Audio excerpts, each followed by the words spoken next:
Mes chers frères, mes chères sœurs, on se met d'accord sur une chose. Personne parmi nous ne fait pas de péché. On en fait tous. Mais le musulman, quand il fait un péché, qu'est-ce qu'il fait? Il se hâte de demander pardon, de se repentir. Il se presse de corriger le tir. L'imam al-Tirmidhi, rahimallah, il rapporte dans le hadith de Anas ibn Malik, le prophète a dit « Tous les fils d'Adam sont pécheurs et les meilleurs des pécheurs sont ceux qui se repentent. » Et c'est rapporté par Ibn Majah. Et lorsqu'Allah ta'ala a décrit les croyants, les véridiques dans le Coran, il n'a pas dit qu'ils ne font pas de péché. Car il est impossible qu'un être humain ne fasse pas de péché.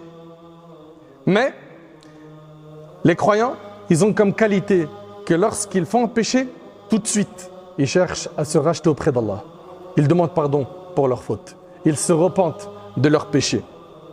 Allah tabarak wa ta'ala, il dit وَالَّذِينَ إِذَا فَعَلُوا فَحِشَةً أَوْ ظَلَمُوا أَنفُسَهُمْ ذَكَرُوا اللَّهَ فَاسْتَغْفَرُوا لِذُنُوبِهِمْ وَمَنْ يَغْفِرُ الذُّنُوبَ إِلَّا اللَّهُ وَلَمْ يُصِرُّوا عَلَى مَا فَعَلُوا وَهُمْ يَعْلَمُونَ. Ceux qui, après avoir commis une turpitude, ils ont fait un péché, que ce soit la fornication ou autre.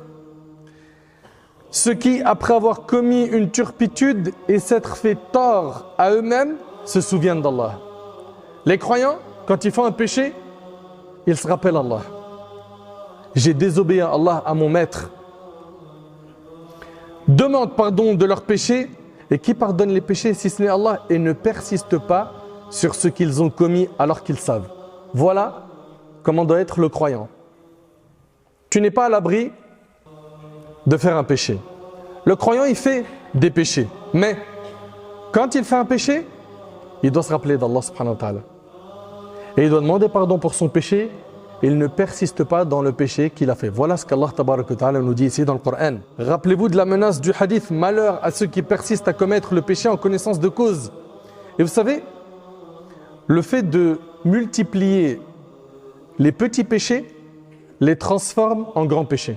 Il a été rapporté de Omar al-Khattab, Ibn Abbas et d'autres, radiyallahu anhum ajma'in, aucun péché majeur ne résiste à la demande de pardon. Tu as fait des grands péchés, tu demandes pardon à Allah subhanahu wa ta'ala, tatoub ilayh, tu te repens, Allah il te le pardonne. Et regardez ce qu'ils disent les pieux prédécesseurs, et aucun péché mineur ne reste tel que si on y persiste. C'est-à-dire quoi? C'est-à-dire que les péchés mineurs, les petits péchés, deviennent des grands péchés quand on persiste à les faire. Cela signifie que le péché majeur est effacé par la demande de pardon, par la tauba, et que la persistance transforme le petit péché en un grand péché. Allahu Akbar. Nous constatons, mes chers frères et sœurs, que les gouttes d'eau, lorsqu'elles tombent sur une pierre de manière consécutive, la pierre s'affaiblit, n'est-ce pas? Une goutte derrière une goutte. Et c'est répété.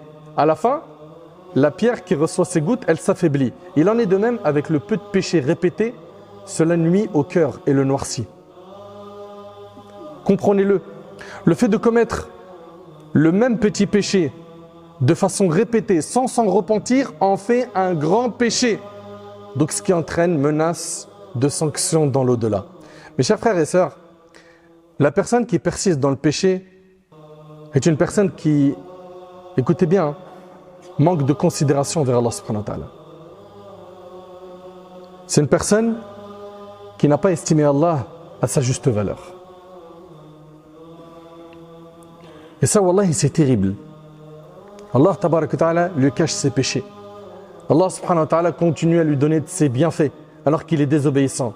Et au lieu de revenir vers Allah, de se repentir de ses péchés, yatamad et continue dans la désobéissance. Et ce que les gens oublient, c'est que parfois Allah tabarak wa ta'ala ne punit pas tout de suite son serviteur. Parfois, Allah subhanahu wa ta'ala, vous savez pourquoi il fait ça? Pour que sa situation s'empire jusqu'à ce qu'il reçoive une sévère punition d'Allah. Allah ta'ala il dit innama numli lahum liyazdadu ithma wa lahum adhabun muhin. Si nous leur accordons un délai, c'est uniquement pour qu'ils accroissent leur péché, pour que leur situation s'empire. Lui il se dit ça va, je désobéis à Allah, il n'y a rien qui se passe, je continue mon business, je suis en train de percer partout, j'ai réussi tous mes projets. Il ne voit pas en fait le mal. Et en fait, Allah subhanahu wa ta'ala le laisse empirer sa situation. Et regardez, c'est uniquement pour qu'ils accroissent leur péché et un châtiment avilissant leur est réservé. Et à la fin, il sera frappé d'un dur châtiment.